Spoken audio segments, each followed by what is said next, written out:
करिले शुक्रिया हम ओह भगवान के तोहके बनौले बड़े कौन माटी सान के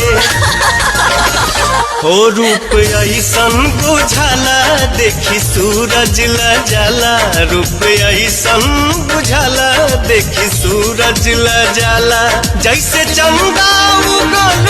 दरिया में दिल भइल दीवाना तोरा प्यार में दिल भइल दीवाना तोरा प्यार में।